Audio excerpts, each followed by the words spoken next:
public hearings. Could you all rise for the Pledge of Allegiance? Unica, could you lead us in the pledge, please?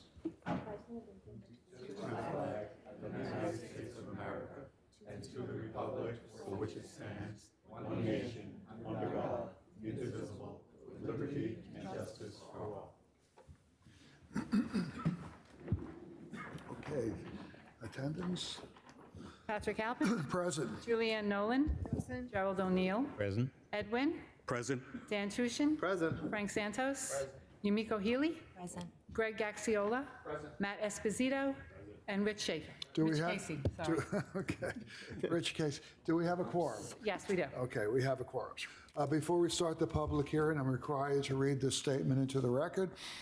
The planning board shall have the right to rely on any information that is presented by the applicant. If any such information is later found to be inaccurate or incorrect, the planning board may determine that any approvals, building permits, or other actions previously granted in connection with the application are null and void. A, public hearing site plan review is Job 2338A, AVBX Group LLC. Proposes to legally maintain an industrial building for 4 tenants to include 2 warehouse tenants and a public garage tenant and an automobile sales tenant. Okay, who's here on behalf of the applicant? Good evening, Mr. Chairman, members of the board. For the record, Nicole Blanda. I'm an attorney at Bazell Blanda Visconti with offices at 535 Broad Hollow Road in Melville. Okay, good. Have you had the opportunity to review the memorandum regarding this application from the Planning Commissioner Denise Graziano? Yes. Do you have any issues, any concerns, anything that you would like to bring to our attention regarding anything in this memorandum, but especially any of the covenants and restrictions? The only slight issue is with the hours of operation. One of the tenants does come to the site in early morning hours, but as I go through my presentation, I'll point that out. All right, fine, we'll It might cover be a non-issue, but I want to make the board aware of it. All right, fair enough, thank you. We'll pay attention, Okay. especially carefully at that point. Okay. Are we ready? Yeah. Okay, you may begin. Okay. I'm here tonight seeking site plan approval to maintain this existing industrial building that presently has 4 tenants. It's located on the northwest corner of Wellwood Avenue and Gear Avenue in Lindenhurst. It has a lot area of just over an acre at 44,753 square feet. It has street frontage on both Wellwood Avenue and on Gear Avenue. Gear Avenue is an industrial road that dead ends. All the properties over here are zoned Industry G. This building does have a CO dating back to 1967.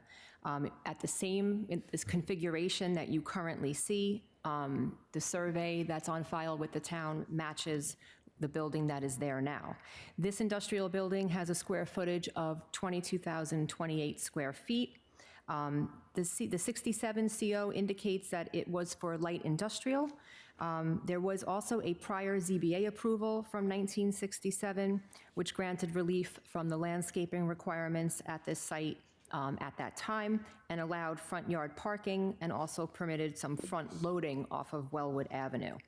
Then in 1971, there was a ZBA approval that allowed a portion of the building to be utilized as a public auto garage.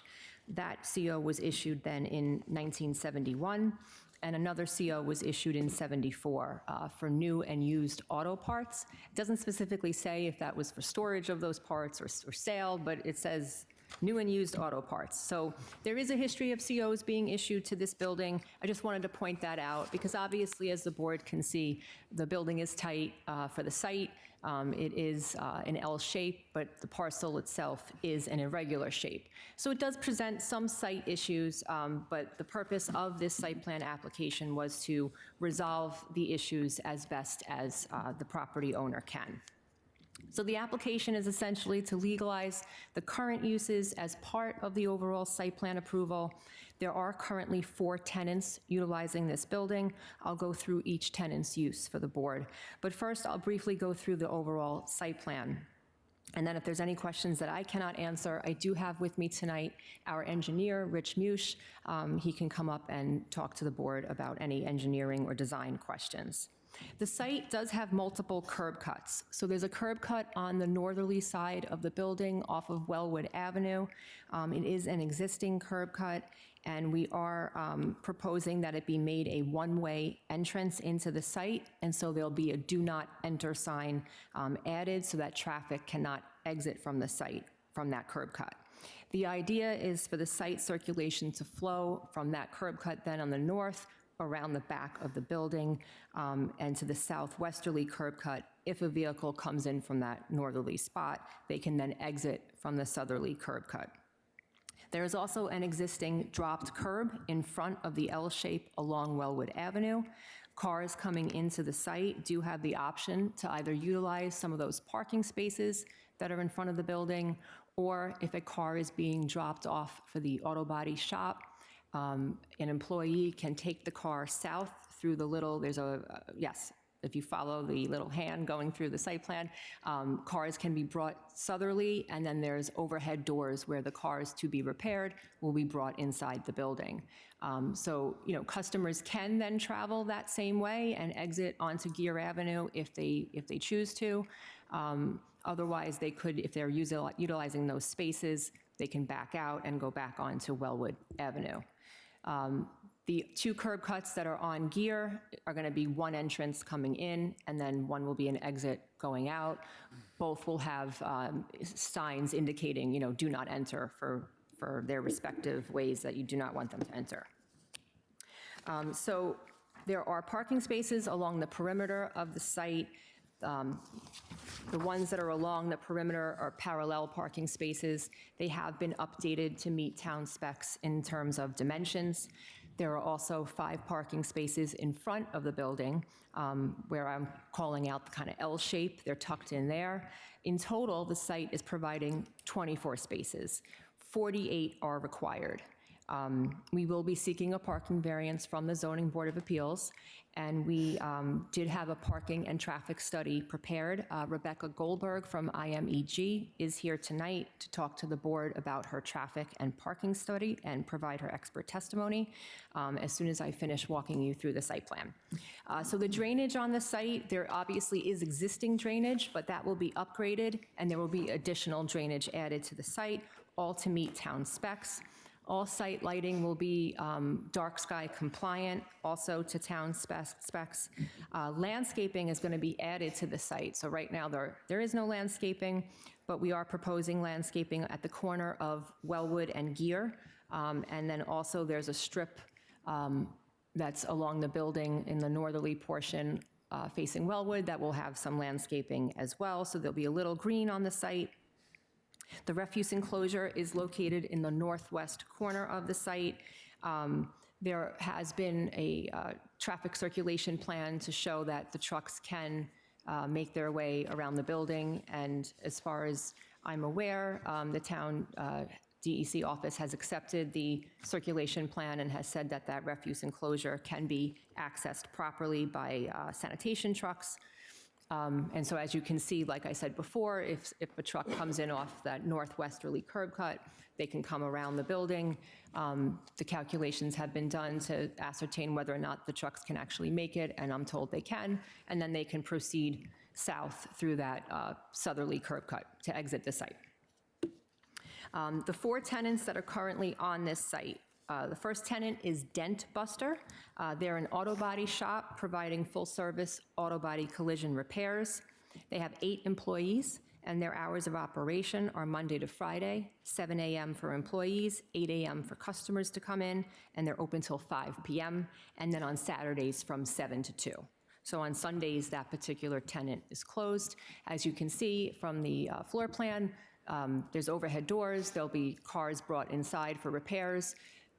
The owner understands that there's a covenant, no outside storage of vehicles, and that there will be no repairs done outside in the parking lot. So all work will be done indoors. The second tenant is DB Car Rental, doing business as DB Auto Sales. It's related to Dent Buster. Sales are arranged online. So there are some cars kept inside this unit, But really, there's not like a normal auto sales lot where you have all these cars parked outside and you have customers coming and going. The point of sale is really done online. Maybe you'll have someone come and see something inside, but it would be by appointment only. How many employees? 1 to 2 employees, depending on any particular day. But for the most part, I'm told it would be 1 employee, and again, everything's by appointment only. The electrician is the 3rd tenant. It's 1 employee, no visits from the public. Mostly he's storing his electrical equipment and what have you in that unit. And then the 4th tenant is First Class Truck Hauling. They store their truck cabs inside the building and they work on them. They do repairs on their cabs. They don't, and they're not supposed to keep their trailers on site.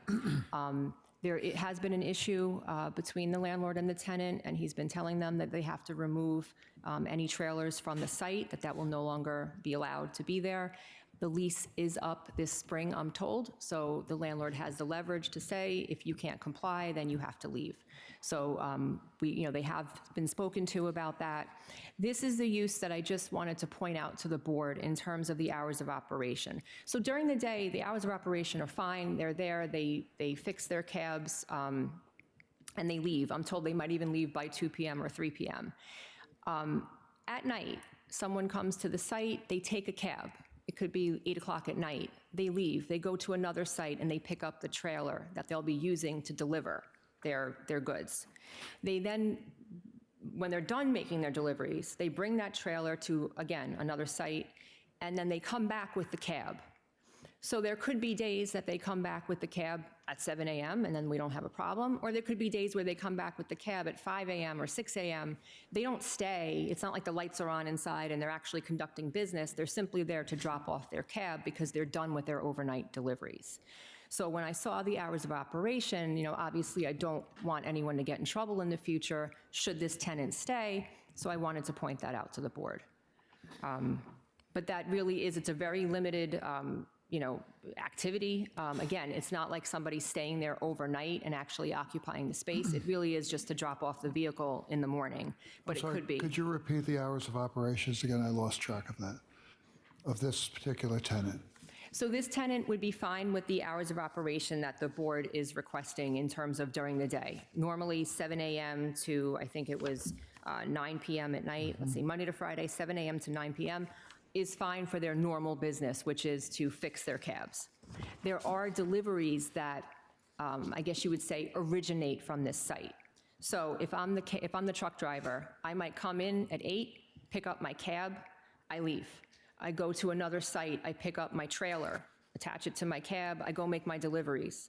I then have to drop my trailer off another site, not this site, and I've got to bring my cab back to this site. I could be bringing my cab back to this site at 5 in the morning, which is obviously prior to the covenant, which says 7 a.m. So I just don't know how to work that out. I'm not saying we have to work it out tonight, but I want to make the board aware of it, and we can discuss it further with planning. Okay? But again, it's very limited.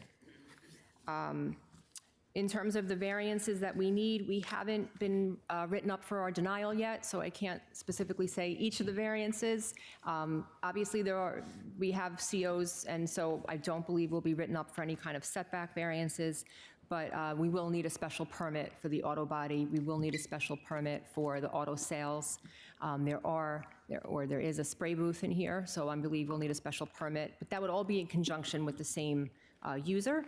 So those applications will be applied for once we get to that step. So if we look at the surrounding area, this is an industrial block. I'm sure, just from traveling around this area, you might be familiar with it. You have New Horizons to the west, which is the planned industrial park. But this is industrial, simply industrial over here. We're north of the tracks. You have a gas station to the north of us. You have V&J Auto Body to the south. So, similar uses. And like I said, on Gear Avenue, you could see there's other, I believe there's Amendola Fence, there's other manufacturing uses, and it just dead ends over there. So if the board has questions for me right now, I'm happy to answer. Otherwise, I would have Rebecca Goldberg, our traffic engineer, come up, and she could go over her traffic and parking study with the board. Okay, I just wanted, I'm not sure we have it for the record, but I did ask if you reviewed this with your client. This is the memo from Denise Graziano on the 25th. Yes. And you did? And- Yes, we did. And you brought to our attention the issue with the Right. with the company. That's the only issue, yep. All right, very good. Do any of the board members have any questions, Julianne? So when I went to inspect the building in January, when this was originally scheduled, what you are saying for the direction of the vehicle flow on the north where that cab, there was no access around this building whatsoever. There was a tractor trailer in that area. I couldn't see down the back alleyway because there were all cars, as there are here now, a lot of parking. And also, in front of Dent Busters, tons of parking all over the sidewalks, the road, up against the building. Ironically, the parking spaces in front of the building, that's where I parked, they were open. So I just want to make sure that what this plan is that it's going to be adhered to, that there aren't cars and tractor trailers all over the place and overflowing onto the sidewalks and the street. Yes, and there is an actual covenant that addresses cars overflowing. It says that they can't be in any pedestrian areas or any sidewalks or anything of that nature. I've gone over it with the property owner. Like I said, the truck hauling tenant might be leaving, and that would alleviate any trailer issue. But it's also been made clear to this tenant that they cannot keep their trailers there any longer and that it's illegal to do so. So we're hopeful that that will get cleared up. As far as cars in other areas, this is the site plan they have to adhere to. So any spillover, I also pointed out that there is the covenant, or maybe it's in the conditions, which is a typical condition when you need a parking variance, that if there's any complaints or if the town has any issues with spillover parking, whether it's in the streets or if the site just looks too packed, that they'll be brought back before this board and they'll have to either show that they can lease off-site space for additional parking, or they'll have to show that they can actually adhere to the site plan. But right now, this is the site plan we're proposing, and they understand that this is, once this is approved, this is what they have to adhere to. Thank you. Matt, could you do me a favor and go back to, is it possible to split the screen and have this new site plan with the aerial photo? All right, very good. So, and if you don't mind, Matt, could you walk us through with the aerial photo and describe it? How this is going to work with the flow, with the one-way all the way around, and start where you see, 965. If I may just point one thing out, right now on the aerial, that's angled parking in the back. We're proposing parallel parking. Yeah, no, I Okay. understand that. I do understand that. I noticed that the distance is, 10 feet? I noticed that I'm sorry, it's 18 feet from the back of the building, or, yeah, and then you have that area of about 10 feet or so from the fence for the. Yes. Okay, Matt, could you just, I don't know how this is going to work. Thank you for asking that question, Matt. If you could just grab the microphone and walk us all through this, how this is going to flow, and use your arrow, not on the proposed, but what exists now with this satellite photo, so we'll get a better feel for this.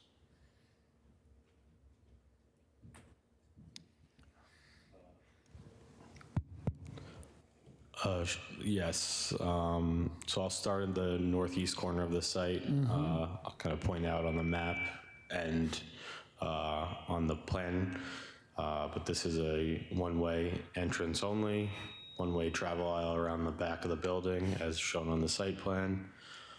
The existing curb cut in the front provides access to the 5 parking stalls and the overhead doors for these tenant spaces.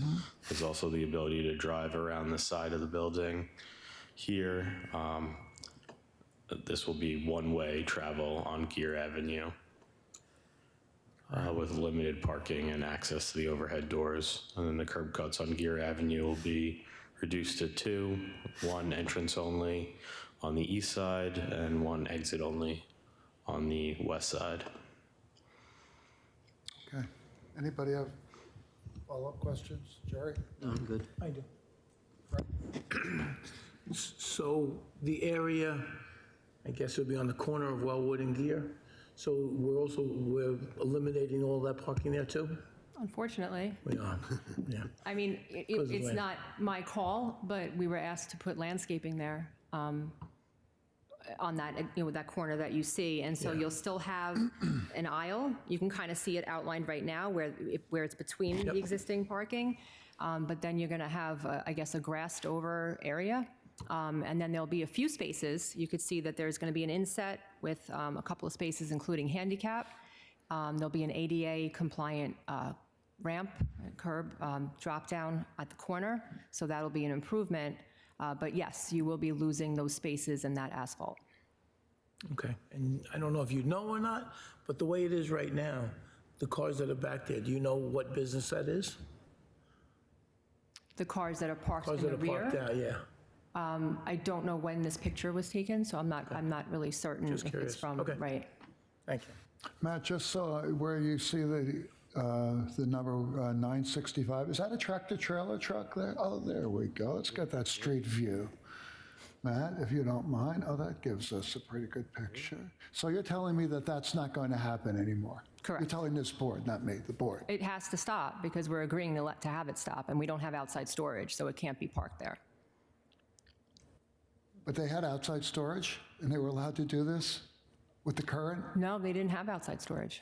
They didn't have permission to have outside So storage. they broke on this that. site. They didn't have permission to have outside storage. Correct, they were not compliant, But correct. they're out there, whenever this They picture was received taken. summonses, and so And this there's is all another one working right towards there. fixing everything. One right behind. Okay. Yeah. Well, I hope enforcement pays a lot of attention to what actually happens. Any other questions? Can I just share an observation? What year was this building built? I know you said it for the record. 67, 1967. yes.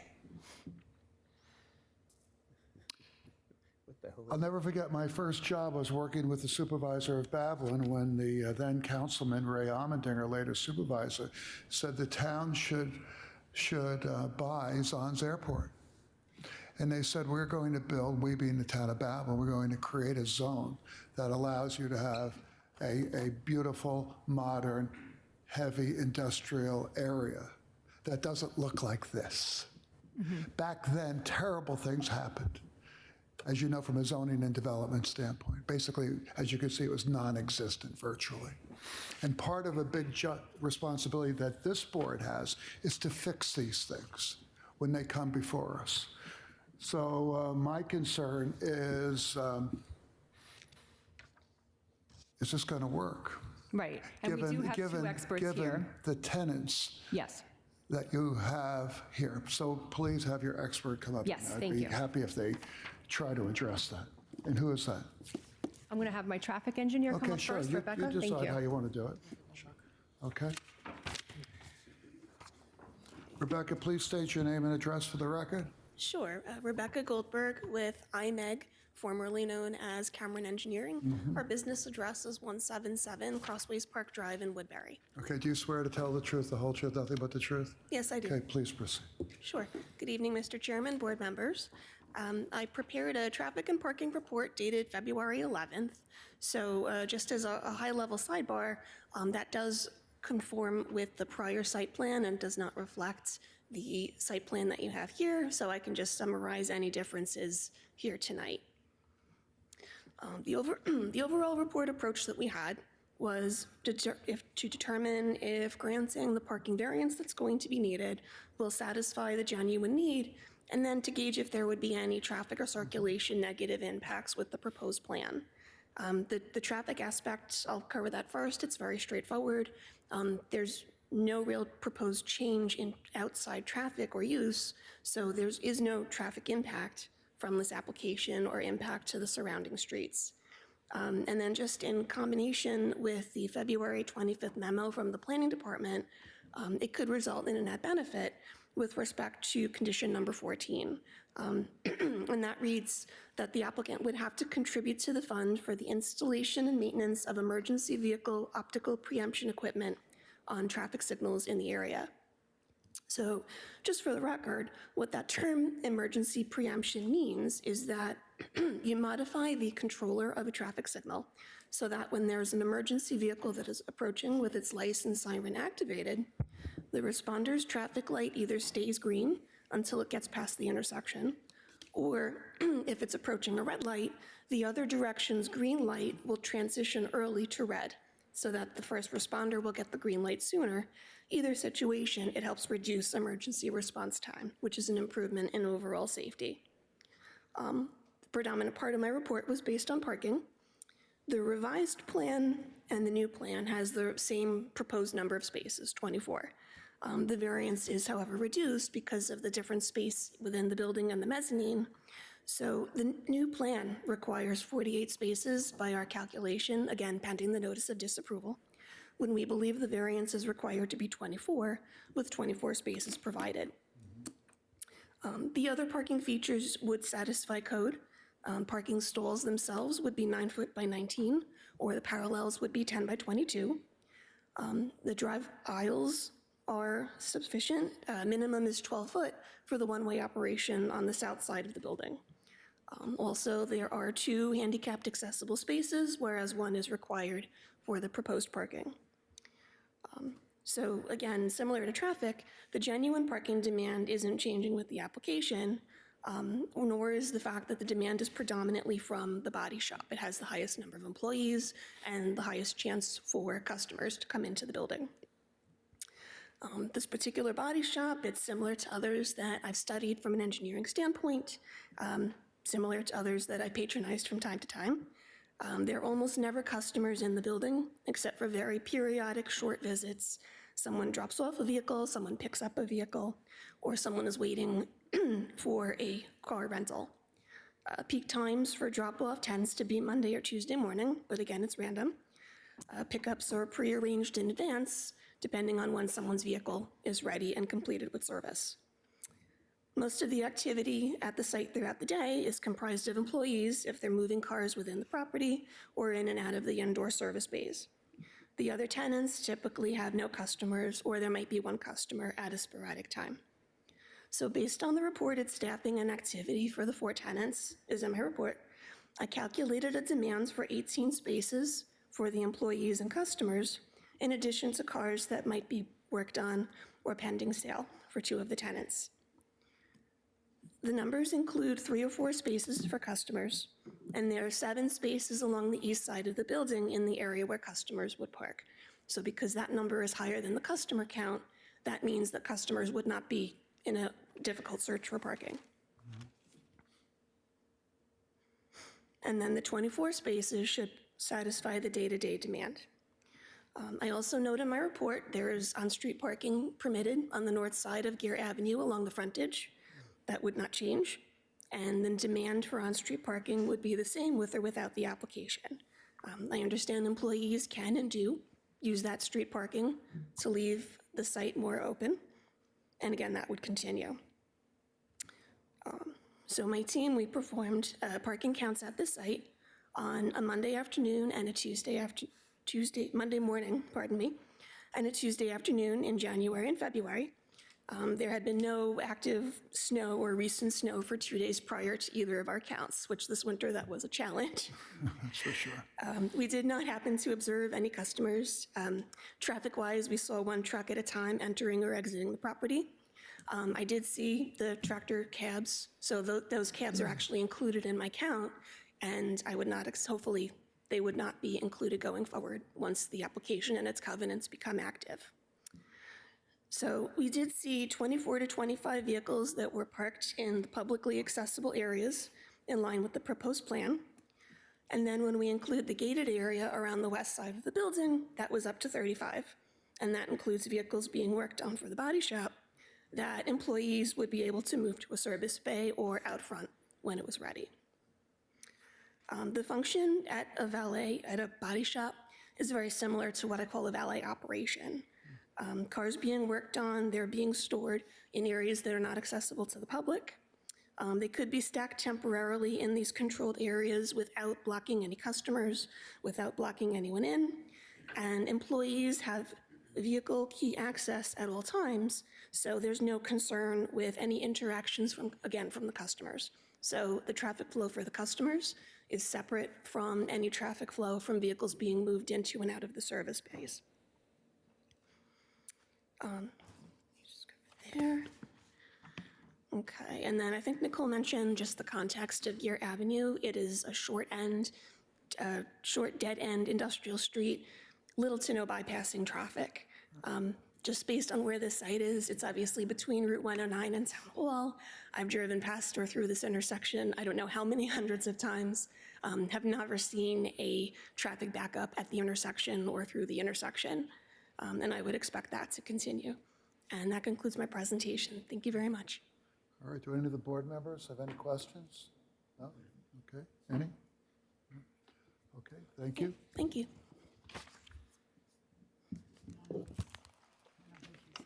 Okay.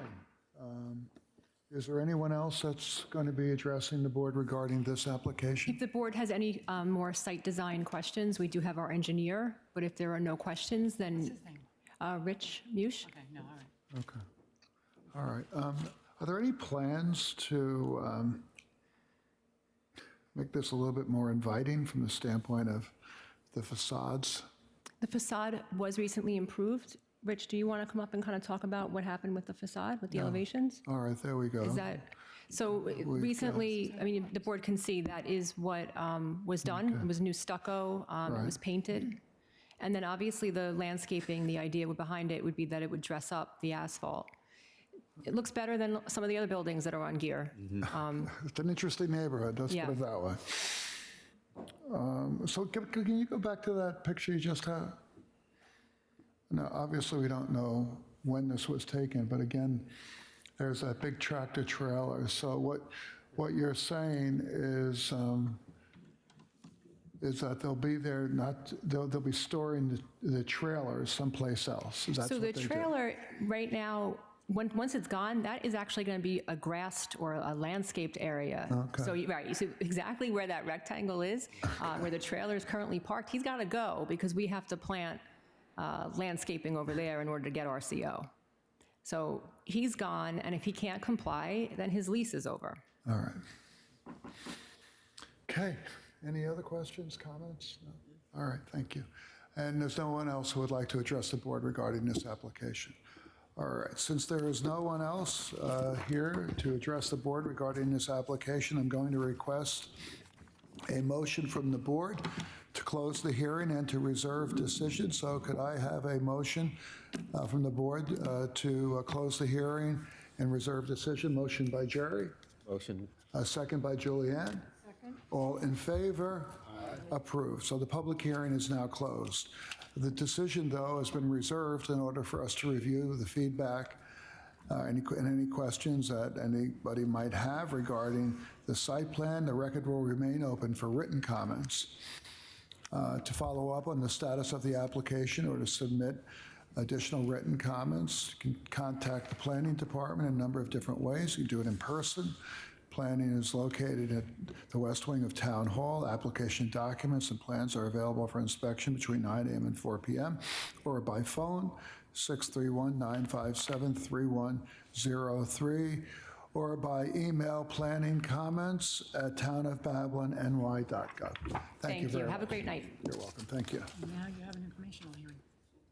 Okay. Yeah. Next is an informational hearing, Job 2532A, Aromatic Gardens, proposes an interior alterations to an existing 12,013 square foot warehouse in order to change the use to an adult use cannabis dispensary. All right. Who's here on behalf of the applicant? Good evening, Chairman and members of the board. My name is Janice Whalen. I'm an attorney with offices at 23 Green Street, Huntington, New York, and I represent Aromatic Gardens seeking to change the use of an existing warehouse at 231 Edison Avenue in West Babylon to an adult-use cannabis dispensary with site improvements and interior alterations shown on the latest site plan prepared by Spaces Architecture, dated January 8th, 2026. Okay, before you go any further, there's a Memo from the Planning Commissioner, Denise Graziano, regarding this application dated the 25th of February, 2026.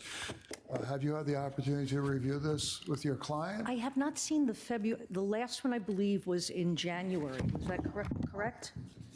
Matt? That sounds about right, but because we haven't had any meetings since during the month of February. Matt, are there any big changes on this? I know that we reviewed the last memo from Nunzio, and we agree with all of those conditions. Thank you. We agree with all the conditions and the covenants and restrictions. All right, so Nunzio, have any of those things changed? Oh, no, I'm sorry. Does anybody know if any of those conditions are, okay. All right, can you take a quick look to see if, You know what, we have seen this, and we agree to it fully. All of the conditions and the CNRs were from the previous okay, good. memo. Fine, thank you very much. We have that for the record. Okay, please proceed. Appearing with me tonight in support of this application is George Badger, registered architect and principal of Spaces Architecture. He prepared the site plan and revisions in response to all the departmental comments. He's here to answer any questions about the site plan, the design, or the elevations that you may have. Also, Mr. Leary Tinto, who is the operator. He's the licensed, he holds the license from New York State. Mr. Tinto is a lifelong Suffolk resident and a four-year football coach to a local football club. He's very interested in bringing this site to West Babylon and to the town of Babylon. Also appearing is Michael James, the applicant's state licensing attorney, in case you have any questions with that regard. And finally, Mr. Sean Mulryan of Mulryan Engineering, who performed the traffic assessments and will present his conclusions to the board. First of all, thank you to the Planning Commissioner and the staff with whom we've worked very closely for the past 7 months. This Thursday, we have a Board of Appeals hearing requesting the special exception for the use, the parking variance for the number and location of parking spaces, and very small area variances relating to the existing building conditions. Okay, could you just tell us exactly what those variances will be? First, we request a parking variance where the calculation is that we require 35 spaces, and that's divided between the 4,200 square feet for the retail use and the 7,000 square feet for the warehouse use. But important to note, the warehouse is going to be completely vacant, empty, not used for storage. It's dead space. So because of the 1 per 700 for warehouse parking count and 1 for 200 for office, the town calculates that we require 35 spaces when we can only provide 22. But I'm going to defer to Mr. Mulryan, who will go into details with his conclusion that that the available parking will meet or exceed what we need during peak parking hours. Okay. Another variance that we need is for the building area. The building exists with 43% lot coverage. The code requires a maximum of 40%. It's a very de minimis request. Another variance is for the location of 3 parking spaces in the front yard setback. And the last variance is for a front yard setback of 29 feet, 10 inches, where the code requires 30. And I guess these are existing conditions that we're not creating here. Mr. Badger provided a professional certification on July 7th, and that certification confirms that the location of this site meets all of the requirements of Section 213-166-3. It's more than the required distance from the protected uses of residences, religious uses, educational facilities, playground, childcare area, any area where youth would come to visit, and not within 500 feet of another cannabis establishment. I'll go through our site details and improvements and then into our operational details, which have been relayed to be both by Mr. James and Mr. Tinto, who will be operating the site. Just by way of an overview, there's absolutely no on-site consumption ever permitted on this site, in the building, or in the parking lot. There's no special events that would be permitted on the site or outside. We will have 24-hour, 7-day-a-week surveillance. We understand this board's concern with security and safety. Age verification will be done in an enclosed vestibule by a guard before anyone can even enter the retail facility. Yeah, why don't you walk us through Absolutely. the layout now that you've mentioned it?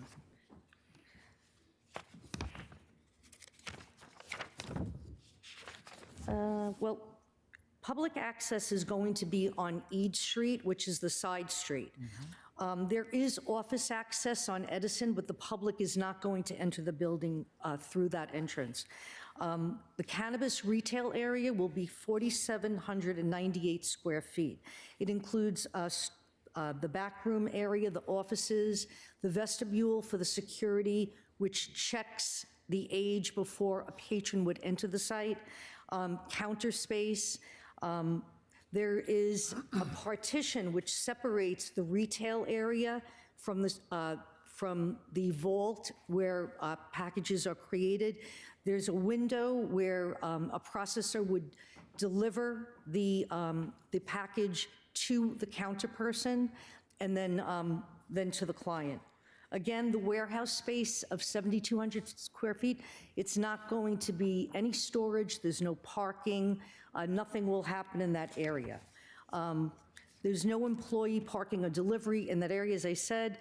The 2 delivery vehicles that we propose, they're going to be taken home by employees, so there'll be no outdoor storage at the site. Again, the secure vestibule, it's an area right as you enter the site off of Eade Street. There's a guard, and the guard will check for age, and then if that person meets the age requirements, the customer would get buzzed into the retail area. No one can enter that retail area unless they see the guard first. There's a defined sale and retail area with counters, displays. There'll be TV monitors which show the products available for purchase, the price, the weight. We have ADA customer restrooms. Again, I mentioned the partitions. We have a secure waste room in accordance with New York State standards. Outside in the rear parking area, we've got a receiving dock with secure building access. There's a receiving staging area, a control office, offices for the operators, a reception area for online phone orders, administration, security, and again, secure access from the warehouse to all unused space. At this point, I'd like to go through the description of operations, if you'd let me. Sure. So the requested days and hours of operations are in accordance with the other cannabis dispensaries that this board has approved. We'd like to be open Monday through Saturday from 9 a.m. to 9 p.m., Sunday from 10 a.m. to 8 p.m. Deliveries, which I'll discuss in a little bit, will end 1 hour before the business closes. We propose 8 to 10 employees. We anticipate some will drive, some will carpool, some will take public transportation.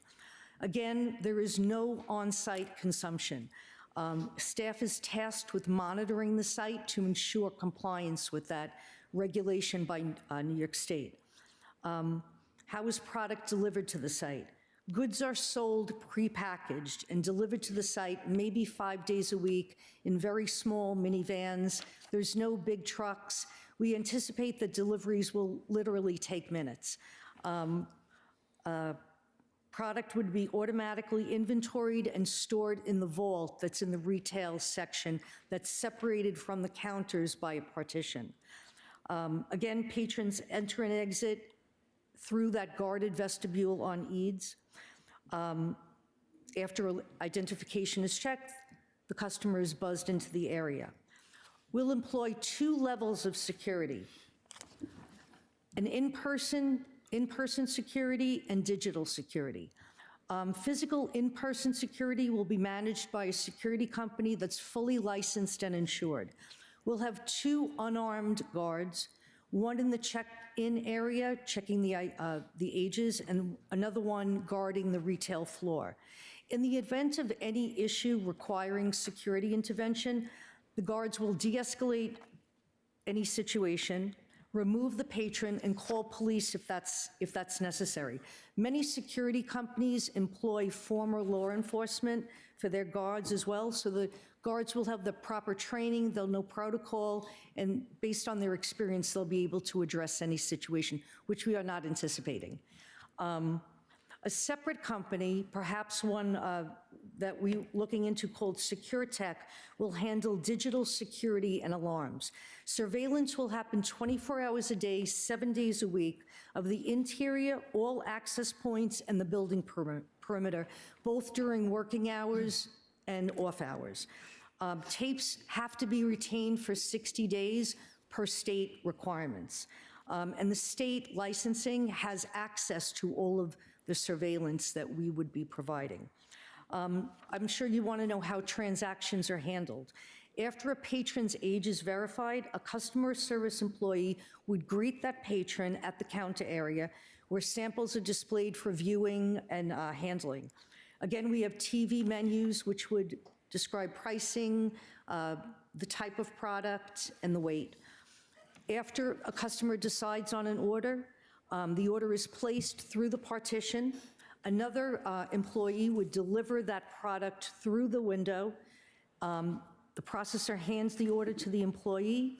The customer pays, obtains the product, and then exits the facility through the same vestibule they walked in. There is no drive-up. There is no curbside delivery.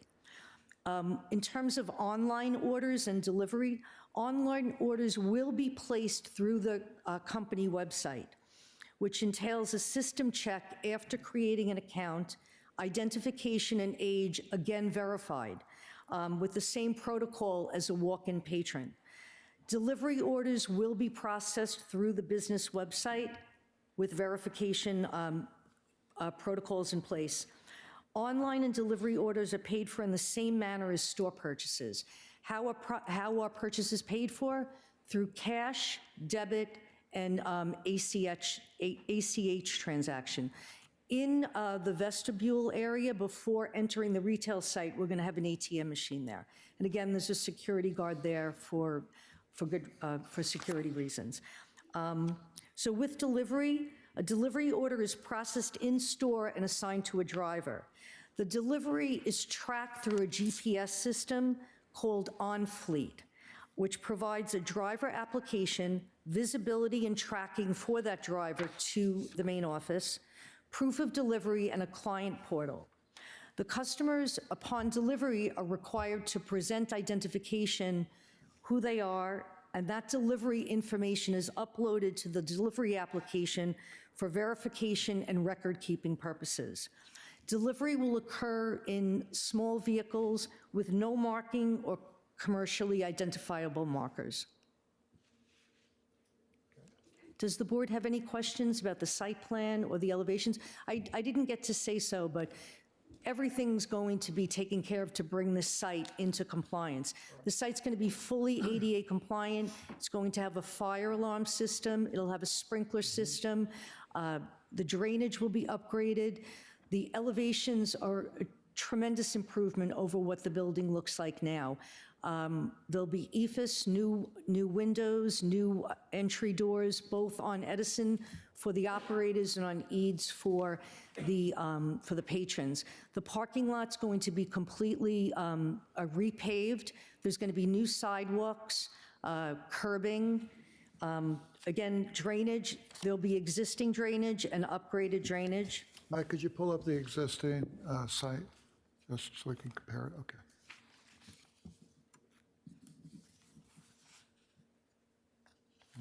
Okay.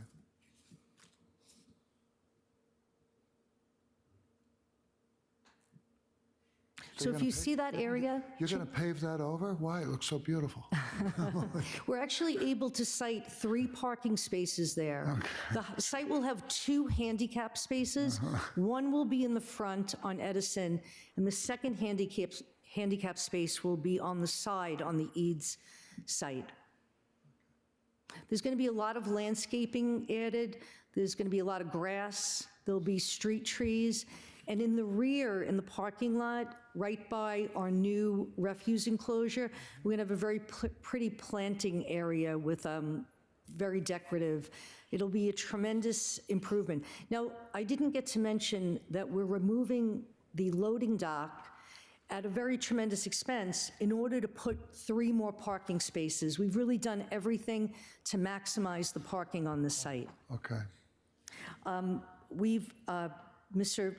Badger has indicated that there's sufficient turning radius for sanitation vehicles.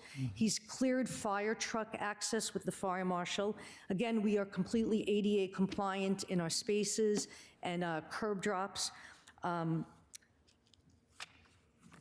We are, let's see, there's no parking in the building or overnight storage outside. Fully automated fire sprinkler system and fire alarm. The existing building, the on-site sanitary system was reapproved by Suffolk County Department of Health Services.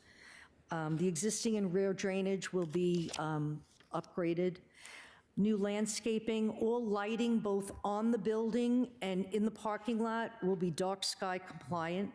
The building address will be visible on Edison with the name of the business above it. And signage will be undertaken by separate application, but fully compliant with town requirements. Okay. Questions? Sure. You mentioned that the warehouse was not going to be used for anything. Nothing. Number 21 says the rear warehouse shall be limited to storage and vehicles. We have elected not to even take advantage of that. The delivery vehicles are going to go home with the employees. We're not storing the delivery vehicles in the building. But it says you can store product back there. Product is not going to be stored back there. While we may be given that opportunity, product is only going to be stored in the area where it can be secured by the vault. Okay. And Should that's this- not in the warehouse. Should this be changed? I mean, if they say they're not going to use it, and some of the parking is because of that.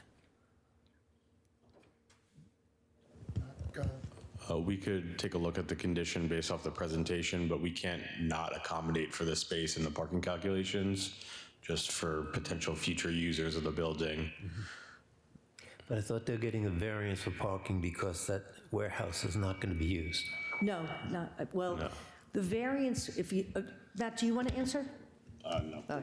The variance where required is because the calculation of the retail space and the warehouse space equals 35. Okay. But we're not going to use the warehouse, so, but the code still requires 35 spaces, but I'm going to defer to Mr. Mulryan, who will present his findings that, that the available parking that we do provide and the available parking in the area will exceed what the peak parking demand is. Even counting using the warehouse. We're not counting using the warehouse. Okay, okay. Are you asking for a variance from the 35 spaces? Correct, yes. Is that because you're saying you're not going to use the warehouse? I don't believe so, no. Can I ask a question? So you need 35 spaces because of the square footage of the whole property, correct? The square footage of the building. Right. So whether you use it or not doesn't matter. It's based on the square footage, correct? Correct. Okay. So it's not like we're chopping off the end of the building. They have to have it based on square footage, whether used or not. But the variance, Based on square footage. It's not based on the use. I'll listen to him. Variance will be based on the total square footage. They may take into account the use of storage or dead space, but that's for the zoning board. We didn't count those, the 2 delivery spaces in the building. We didn't even count it. So we didn't take a credit for it. We didn't count it at all. Okay. All right, Thank you. sir. Thank you. Could you please state your name and address for the record? Sean Mulryan, Mulryan Engineering, 1225 Franklin Avenue, Garden City, New York. I'm sorry, what's your name? Oh, Sean. I'm looking at the wrong person here. Okay, there you go, Sean. It's the Irish one. It's almost St. Patrick's Day. You know, don't worry, I like you already. You didn't have to tell me. I was trying to that. buddy you up. You didn't have to, that doesn't work. You know, I understand my roots, but you'd better do a good job anyway. But go ahead. So I just wanted to speak up because the question was about the parking variance. Obviously, This week, we're also going to before the zoning board to ask for a parking variance. The parking variance is based on the size of the building. We had originally requested the use of the warehouse for storage of vehicles. We proposed the 2 delivery vehicles will be in there, and we wanted to put employee parking in there. We were told by the planning department that that would not be allowed. So the warehouse is now not going to be used. That creates for us an issue in terms of the parking. So one of the things that we did is go out to the subject site and review the parking on the streets surrounding the property. This property is in a very industrial area. There are 3 cemeteries, one to the north, one directly to the south, and one to the west. So this is a heavily industrial area. The properties behind the site are industrial. There's a delicatessen next to us, and we're proposing a retail store. That proposes somewhat of an offset use in terms of retail uses will tend to be busier maybe later in the day, where in industrial uses, they start early in the morning, they leave early in the afternoon, and on Saturdays, these areas are very underutilized. There'll certainly still be cars coming in and out, but not as heavily as during the week. We believe that based on the Institute of Transportation Engineers trip generation, that the subject site and the parking on the streets surrounding it will be sufficient to satisfy the demand based on the retail store that's being proposed. Again, to the warehouse space, we are not proposing any use within that building, but we are still subject to the parking that is required based on the square footage of that portion of the site. Okay. Any questions? No, I'm good. We said no, but. I'm good. Okay, you're good. No, but I'm good. Okay, any other questions? Okay, I have a question, and maybe you're not the right person to answer this. How long is a typical transaction for somebody who's coming in to the retail space? And what percentage of your business do you anticipate will be online versus customer coming in? I'm going to refer back to the team and Okay, he's right behind you. Is I'm that- going to bring up Mr. James, who is the state licensing attorney. So the Okay. 2 questions are, how long do you anticipate, or generally speaking, would each transaction take?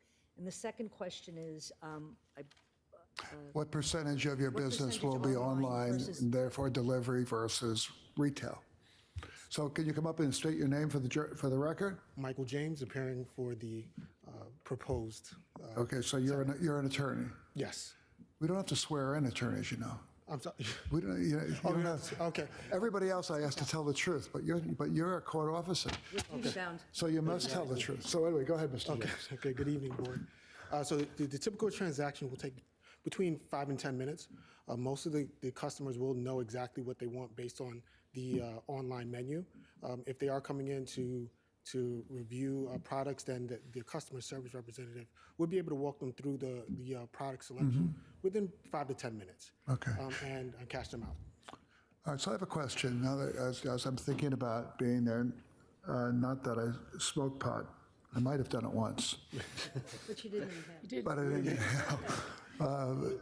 So does a retail person get to smell the Yes, based on marijuana? Yes, I'm sorry. Go ahead. Based on regulations, they can smell it. They can also view it and touch it within the confines of the dispensary.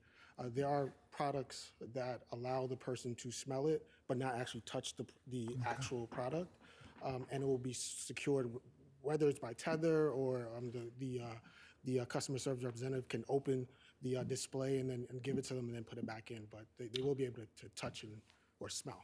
But I just want to make a point. A customer is never left alone to their own devices Exactly. with product. Exactly. They're always supervised by an employee of the operation. Correct. And you asked the second question of the Percentage of- the breakdown. Most of customers are going to visit the store, but they will see an online menu. They're able to access an online menu, and so they're quick transactions once again. And then pickup orders are a large part of it as well.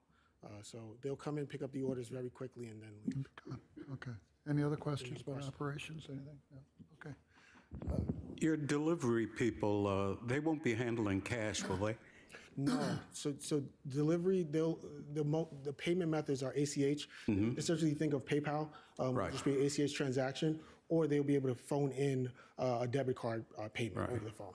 So no cash. Good. Any other questions, Julia? The delivery vehicles, the vans, do they have any type of advertising on them? No, there's absolutely no commercial markings on them, and I believe that that's a state requirement as well. Yes. Again, like not to attract attention, not to be enticing to youth, but no, there's no markings on them. Thank you. I just think, this is the most thorough presentation we had regarding this type of presentation Well, and I'm just this. giving the benefit of everybody else's application. Okay. I'm just saying, that was great. Thank you. No, thank you for the full presentation. Now, I have a question for whoever the most appropriate person is,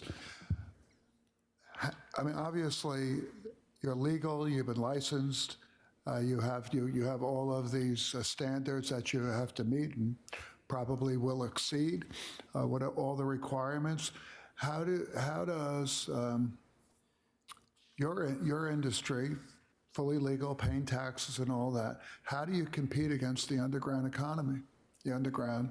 I think that's a business risk and decision that the operator has made. Right. That he, wants to do everything the way it has been set forth by New York State. And he wants to have a legitimate business. He's, as I said, he's a lifelong Suffolk resident. Right. And he wants to do good in his community. Okay, good answer, attorney. My question is really more of this is not a planning board question. It's really or a town board question, because the town, of course, adopted this law that permits this use. It's really a question of the business question, which is, how do you make a profit, considering that you have this underground economy out there that is still strong and vibrant? Hold on. Do you want to say it? Well, This is Mr. Larry Tinto. He's the okay, please state your name and address for the record. Larry Tinto, 191 Timberline Drive, Bremen, New York. Are you an attorney? No, sir. Do you swear to tell the truth, the whole truth, nothing but the truth? Yes, sir. Okay, please proceed. To answer that question, Oh, by the way, you can't get into your presentation, but we're going to need you to fill this out so we have all your information It's correct. okay, he's got it right. Yeah, but anyway, don't get distracted. You can do it after you Okay. finish. To answer that question, we just looking to clean up the community. There's a lot of people that like to indulge in marijuana, and by presenting a new storefront where they can say our community is more cleaner, that we can go purchase it legally instead of it having to be underground or creating a nuisance in our community. So that's really the. Now, talk to me about this whole thing from seed to sale, Okay. which is required, right? And the product has to come from New York, I presume. Is that a better Is that a better answer for the Okay. Good. Yes. So first, I want to add to the question, add to his answer about how do you compete against the black market. Right. And the opportunity that we have here is to present tested product. You know the source, you know exactly what's in it. The issue with the black market is you're never certain exactly what's in that product, where it comes from, where it originates from, and the things that we have, we take for granted to be able to hold someone accountable for our food products.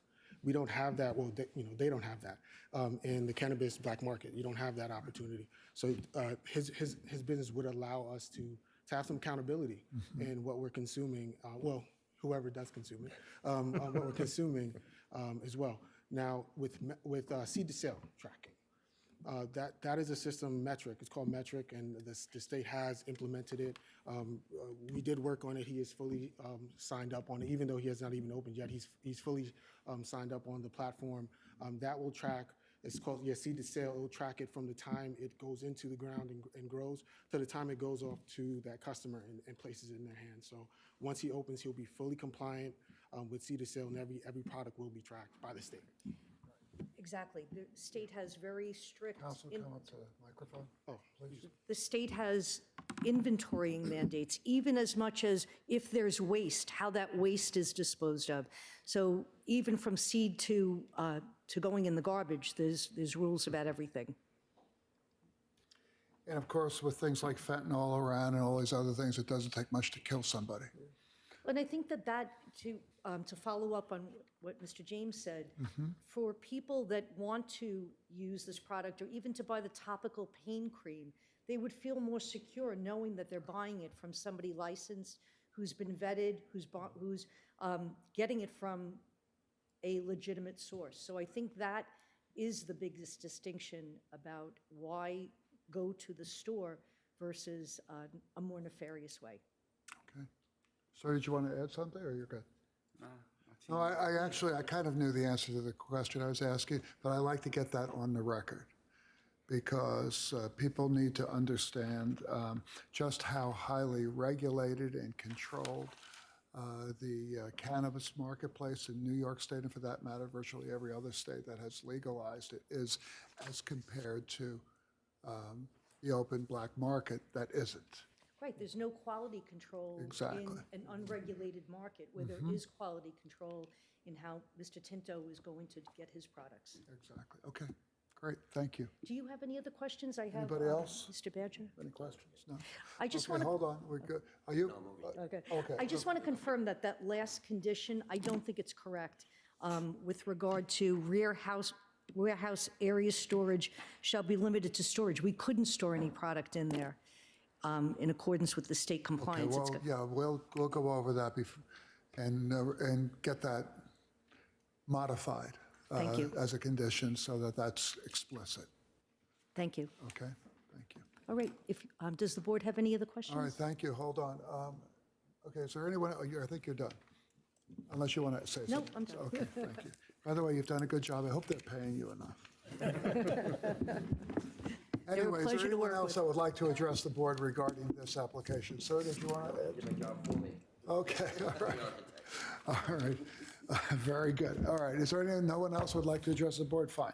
I'm going to request a motion from the board to close the hearing and reserve decision. So let's see, we'll have a motion by Dan Motion? to close the hearing and reserve decision, second by second by Ed. Second?